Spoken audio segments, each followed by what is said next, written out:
Good morning.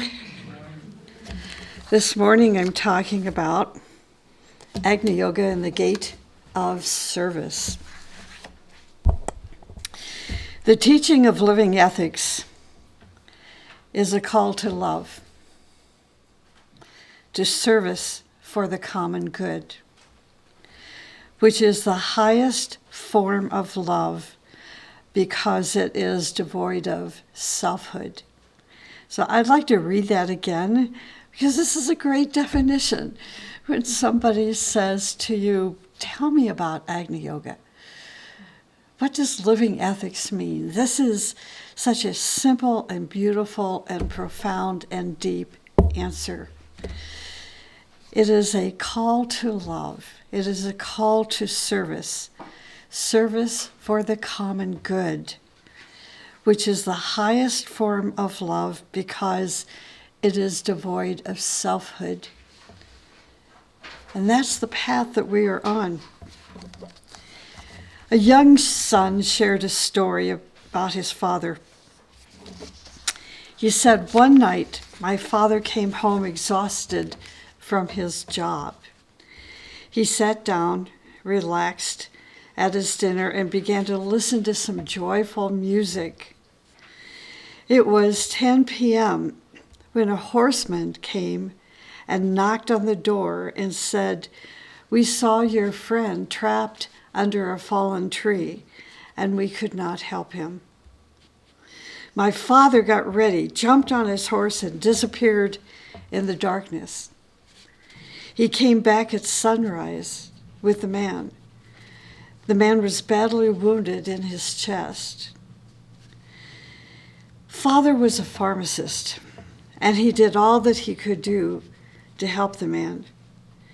When the man began to sleep, he left him alone and said to us, "I am so grateful that nature gave me a body by which I could move that huge tree."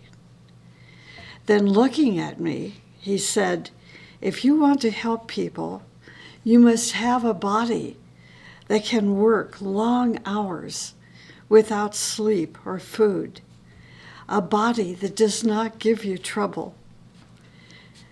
And he showed me his muscles.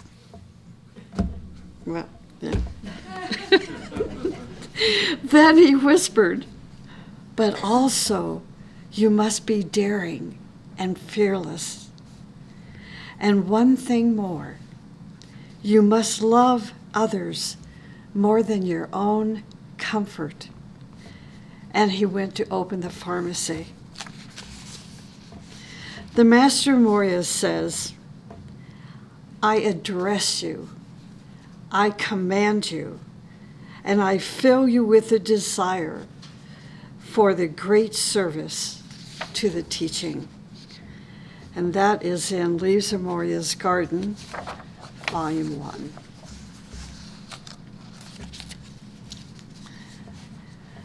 Also in Leaves of Moria's Garden, it says, "The clamor of earthly life is harmful for the growth of the spirit."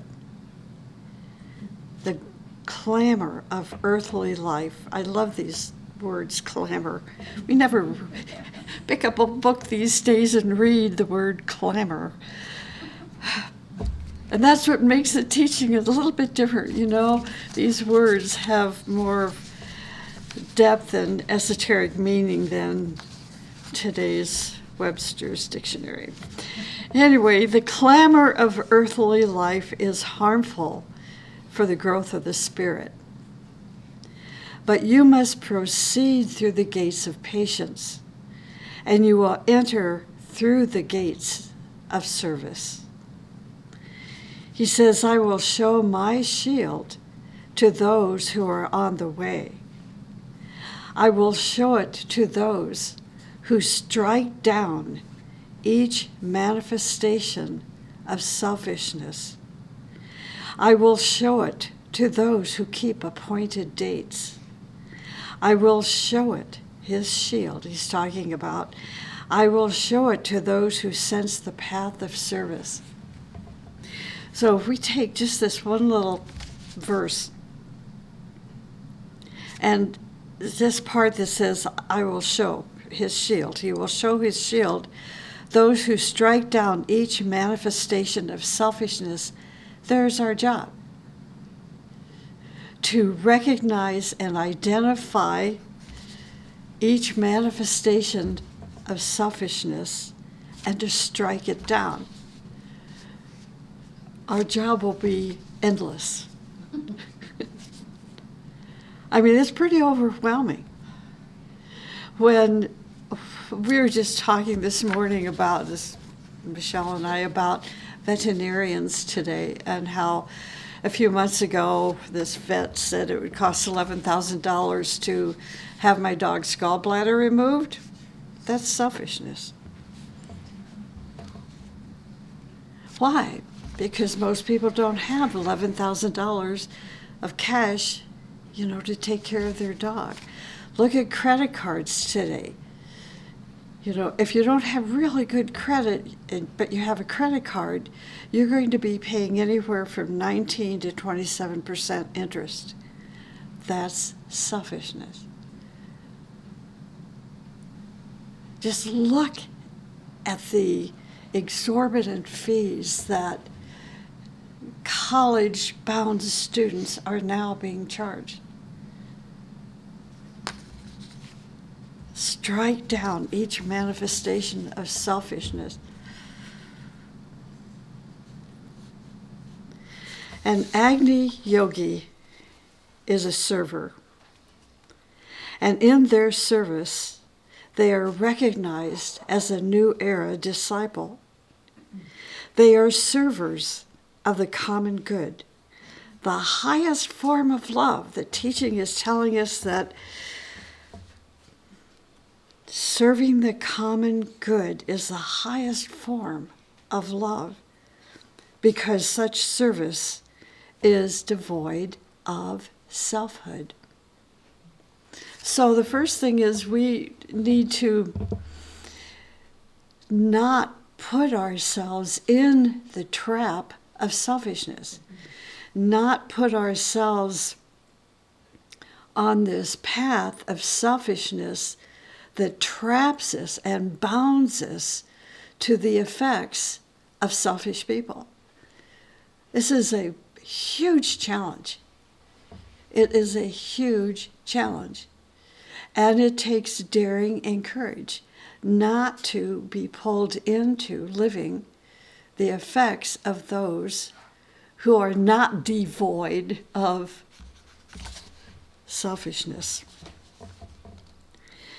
The great sage El Morya instructs the Agni Yoga disciple. He says this: like elephants crossing the forest, crushing the bushes, and sweeping aside the trees,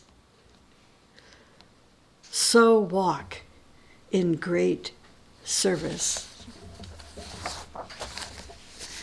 What does it mean to walk in great service? It means that our life path is to be in service to the Lord. And to do so, we must be in contact with the creative source, which is the way of the mighty hierarchy. We must be in contact with the creative source. The great teacher says, therefore, and this is a quote from the book Hierarchy, verse 175. He says, therefore, only a full understanding of great service, only a full understanding of great service can give disciples the aspiration to the hierarchy. When the creativeness of the Spirit can encompass the great service, then all paths are open to us. I'm going to talk a little bit about this, but just, if you think spontaneously, he's telling us we have to live a life a little different from the norm. Different from the norm means different from mass consciousness. So the teaching of Agni Yoga lists numerous disciplines that we can voluntarily choose to live. So, for example, concentration. Concentration leads to the development of increasing sensitivity. It leads to a refinement of being that mass consciousness does not have. So you're going to recognize in an Agni individual a refinement that you will not find amongst those considered part of mass consciousness. So why a refinement? Why grace? Why is this kind of beingness necessary? So you can be intuitive. It is when you are intuitive that you have the creativeness of spirit. When you are intuitive, you will have the creativeness of spirit. In that intuitive sensitivity, you will have direction, life direction. You'll no longer make random choices by the seat of your pants. Now, this intuition creates an alignment with hierarchy. The great server hierarchy. And you'll have this strong, powerful, energetic, psychic understanding of your life direction. And that's the creativeness of spirit. Service has a great regenerative effect on our human nature. It not only organizes our life, but it also regenerates our physical body. It strengthens our inner system.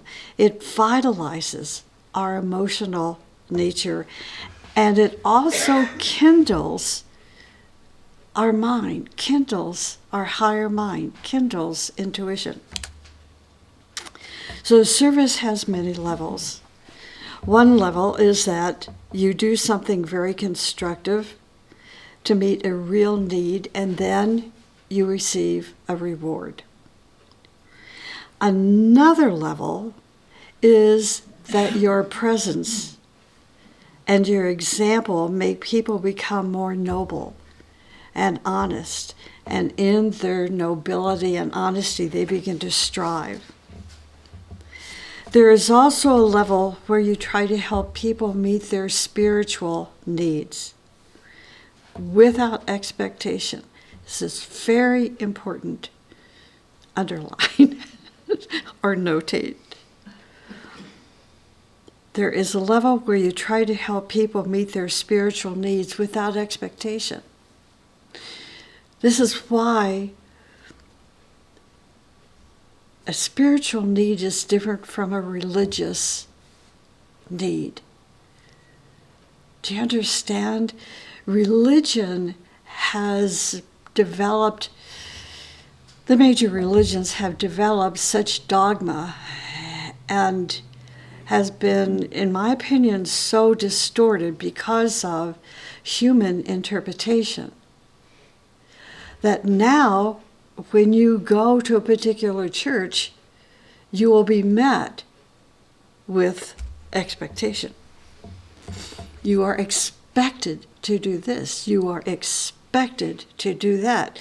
You are expected to think this way, and you're expected never to think that way. You never think about Buddhism, for example. So there is a level of service where you try to help people meet their spiritual needs without expectation. Now, this next level is very interesting. It is to help people while they reject you. To help people while they eject you. slander you, or even show many other signs of ingratitude. Teachers tell us that this is where true service starts. So this is why, again, the creativeness of spirit, when the creativeness of the spirit can encompass great service, then all paths are open to us. Daring, courage, intuition are needed when you begin to serve on this level, which is the fourth level, where people, while you're helping them, they reject you, they slander you, and show many other signs of ingratitude. Psychic energy begins to develop in the Agni Yoga student when they reach this fourth stage of service. So psychic energy grows when there is resistance. See, don't take my word for it. See it happen. See it happen in your life. Psychic energy grows when there is resistance. To be intuitive takes a lot of psychic energy. If you had intuition without psychic energy, you would be exhausted. You would be energy-less, because intuition is fire. Fire begins to permeate your chalice. It like circulates through all of those 9 + 3 petals in your chalice. And those petals begin to radiate the fire of psychic energy, which is inclusive of intuition. And if your physical, emotional, mental body, glands, organs, cells cannot sustain the fire, then leakages take place. And it all goes out. And what comes in is disease and illness, depression, and so forth. This is why we are told we must aspire to the hierarchy, and there's our protection. As we align ourselves to hierarchy, and our creativeness of spirit increases, intuition increases, psychic energy increases, then it's like, I like to see the experience and feel the experience of psychic energy just like a tornado. Psychic energy grows when there is resistance. When a person strives to increase certain virtues and principles, even while people resist them with opposing forces, psychic energy wells up within us as we intelligently persist in expanding the virtues and principles, such as beauty, goodness, righteousness, joy, freedom. Right? Now, here's something a bit mysterious from the teaching. It is called an exercise or game that is called abandonment. Those who know this game suddenly leave their friends on their own to such a degree that their friends often feel left out, neglected, even abandoned. At this point, psychic energy can begin to regenerate in those who were abandoned. But only if the abandoned ones take their situation in the right way and begin to stand on their own feet. So what does this mean? Well, experientially, I can tell you, when my spiritual mentor died, and he was the greatest of the great.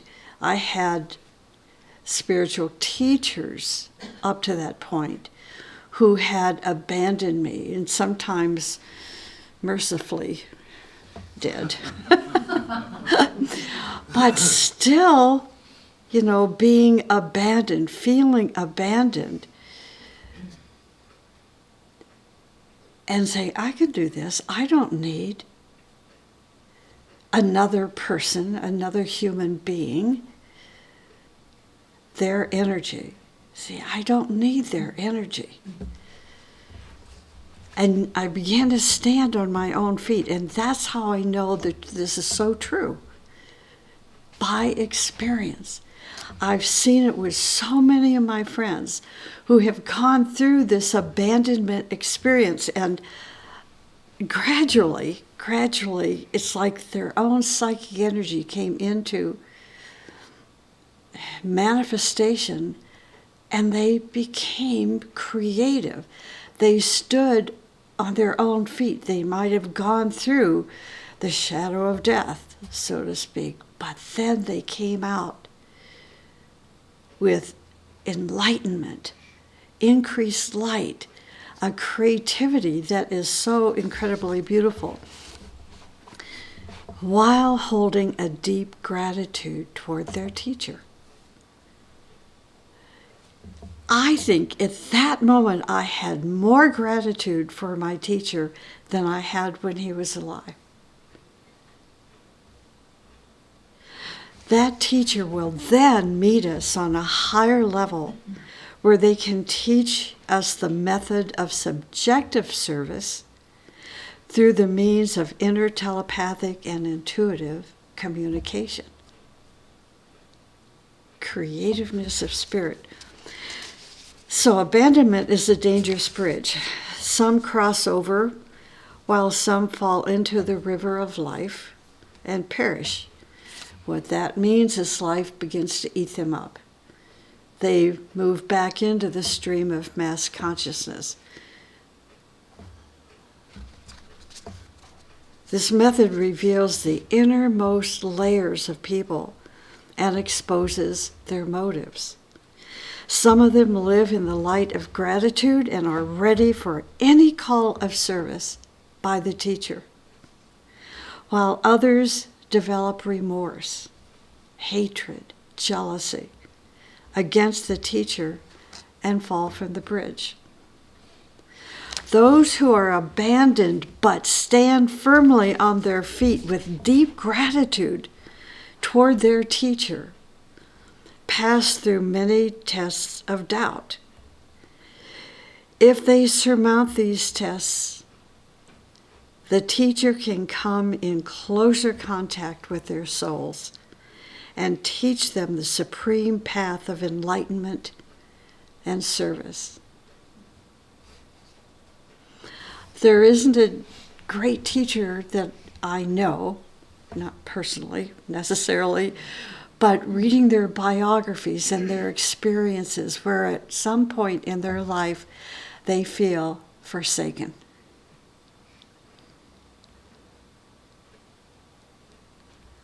Passing through many tests of doubt.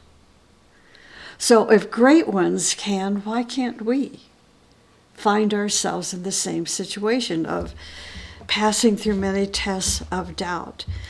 But we can surmount these tests, and when we do, then we are told the teacher can come in closer contact with us, with our souls. And at this point, they will begin to teach the supreme path of enlightenment and service subjectively and intuitively. The supreme path, I love this, the supreme path is called all that exists is within us. All that exists is within us. As this path penetrates deeper into our consciousness, we slowly feel that all initiations, teachings, achievements, and services are found within our own greater self. that all is available to us if we just tune into that capital self. The secret of how to tune in is given subjectively to us. How to tune in to that existence is given to us through our subjective contacts. Think about that. Our subjective contacts. Okay, so first we stay busy building bridges. Then we slowly realize that the labor of building the bridges toward the summits of higher dimensions is actually taking place within ourselves. A time eventually comes when we are united with the hierarchy. This is something Val's going to be talking about. I'm going to be talking about, I think maybe Lois is, I'm not sure, for conference, which is the theme of our conference is hierarchy. Let there be light. A time eventually comes when we become united with the hierarchy and begin to walk in great service where all paths to us are open. See, when I talk about conference to people, I mean, conference is one of the greatest services a group can give if it is hierarchically oriented. And for those that have the time and energy and magnetic feeling to come to such a conference, this is also service. It is service to eventually learn about all that exists within us. I just, growing up in Iowa, among cows and haystacks and cornfields. It was a very simple state back when I was living there. I will never go back. But it was a great place to, be a child. I was able to get in touch with nature at that young, as a young child. And that's when I first sensed hierarchy. I mean, I didn't know about masters and great ones and all of that, but I had contact with hierarchy through nature. And that was, I know friends that have experienced the same thing, and they still take themselves out into nature because that's, if you live in an environment like we have here in Prescott, where you have tons of hiking trails and beautiful pine trees and lakes that sometimes have water in them. It is pristine. And this is like your own special meditation. And this is how we contact hierarchy. A time eventually comes when we are united with the hierarchy. So why not join with others who are talking and thinking about and developing and creating ideas and thoughts and practices about tuning in to hierarchy? Instead of saying, I'm too busy, I work all day, I am too busy, I'm exhausted, by the end of the day, I can't do it. That is significant to how you're living your life. What is your priority in life? Is your priority to let your boss control you? To let your weekly check control you? Because there'll come a time in your life where none of those things matter anymore. Only spirit matters. And by that time, you probably have one foot, So we must have a common service. So we must have a common service project. A project that is a magnet that will magnetize the elements and create orchestration and stabilization and creativity and sensitivity in people and lead them to the purpose. We must magnetize elements within our environment, activity within our environment, synchronize them, which means to orchestrate them in such a way that these elements will create stabilization, creativity, and sensitivity in people and lead them to the purpose. In this case, the magnet is a common service project. See, meeting the common good. I'm not speaking about self-interest projects.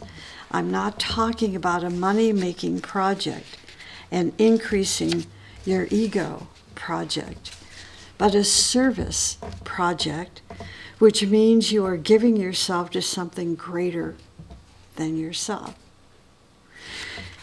Sometimes people engage in a service activity only to build their ego, which I find very interesting. They expect something in return. And that's not the kind of service we're talking about. I'm talking about giving ourselves to something greater than ourselves, where we forget about ourselves. You must have a service project to create right human relations in humanity. Musicians must compose their music. Legislators must create laws, good laws.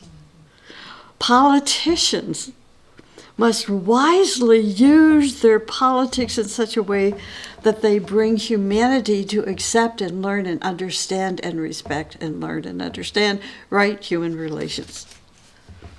First, we must have a service project, and then use our service to lead people to the ultimate purpose, which is the revelation of inner divinity. The revelation of inner divinity.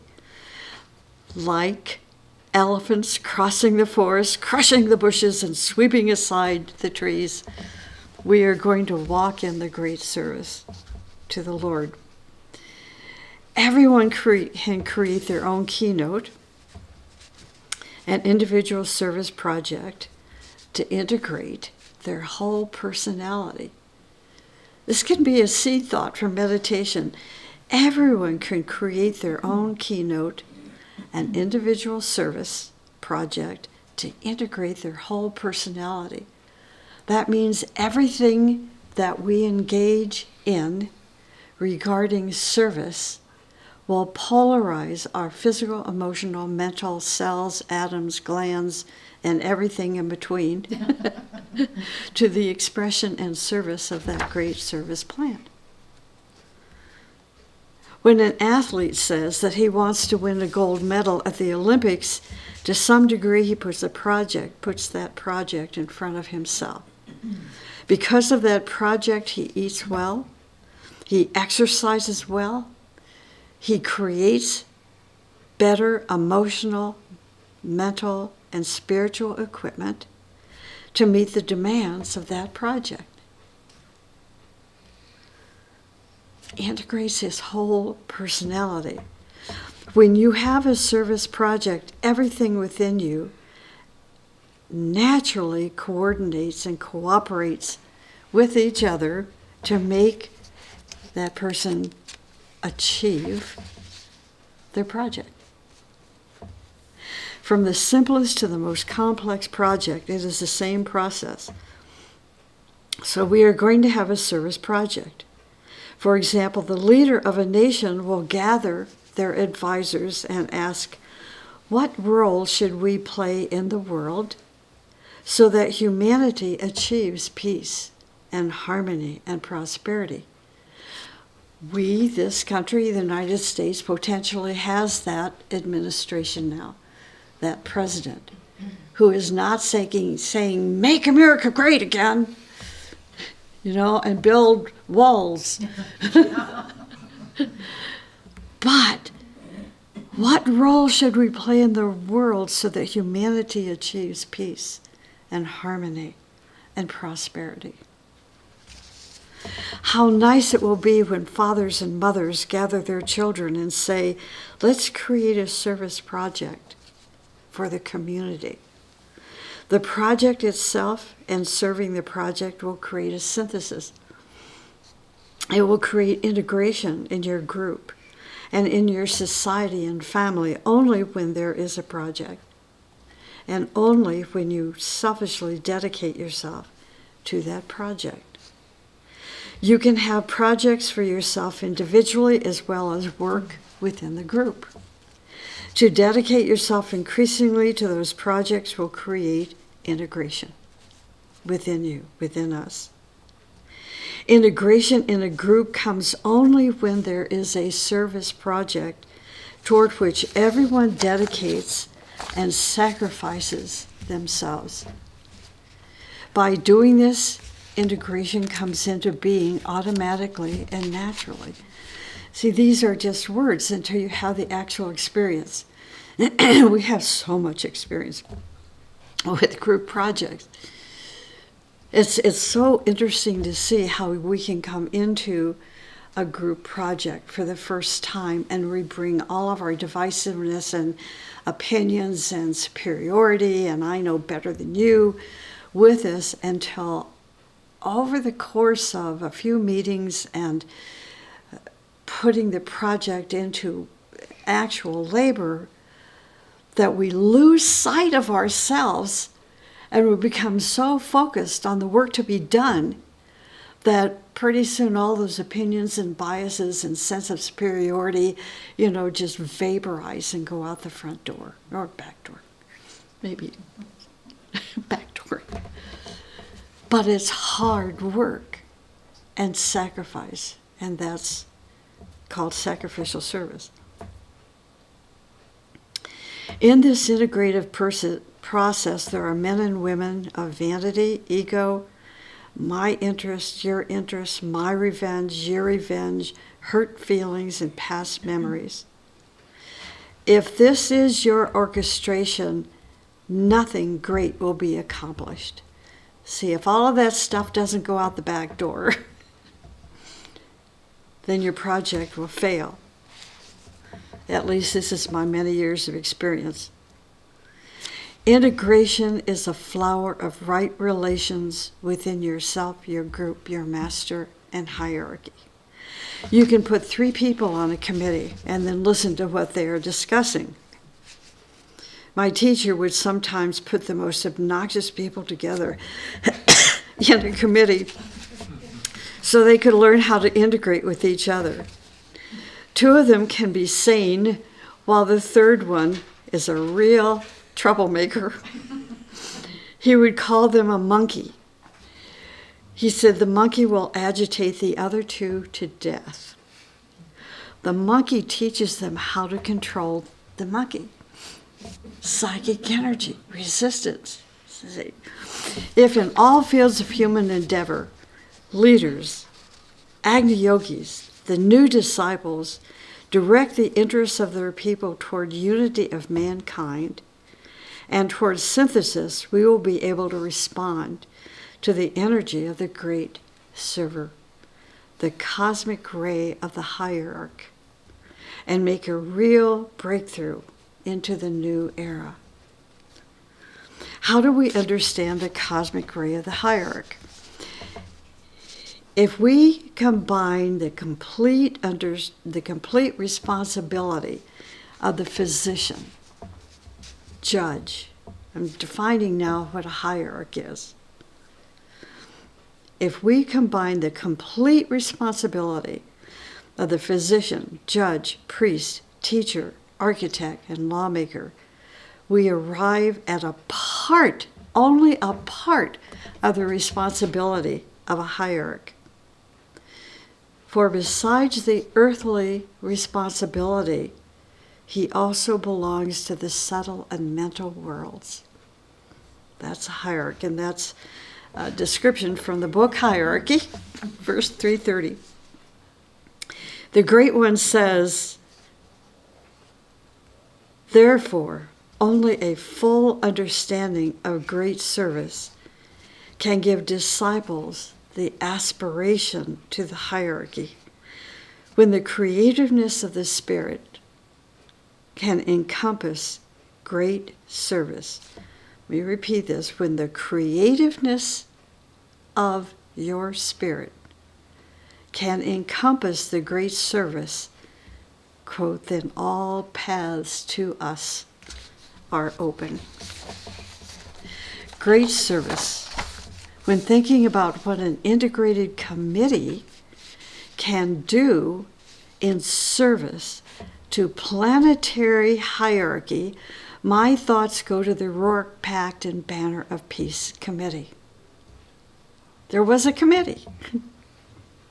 Near the end of the 1920s, Nicholas Rourke sent Francis Grant, a member of his original inner circle, he sent Francis Grant on a prolonged trip to Latin American countries.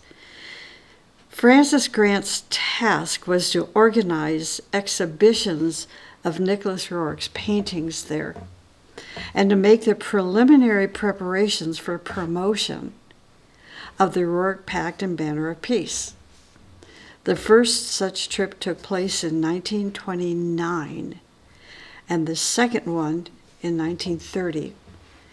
On March 21st, 1929, the newspapers in New York declared the vice president of the Rourke Museum, who is Francis Grant, this is what the newspapers in New York said about Francis Grant, who is the vice president of the Nicholas Rourke Museum, following in President Hoover's footsteps.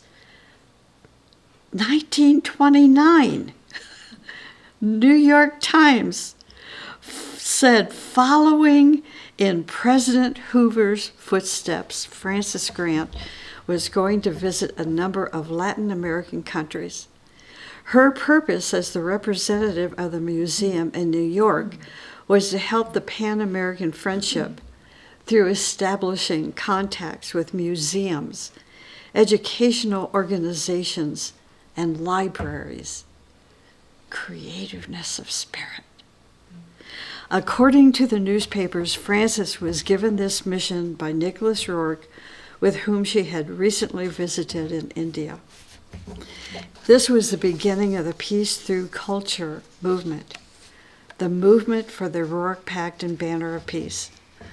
On October 21st, 1934, President Roosevelt directed Henry Wallace to sign the Rourke Pact, and as the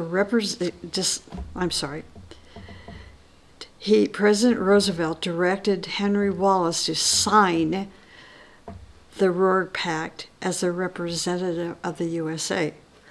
Essentially, the Rourke Pact helps to preserve spiritual health of nations by protecting treasures of the human genius.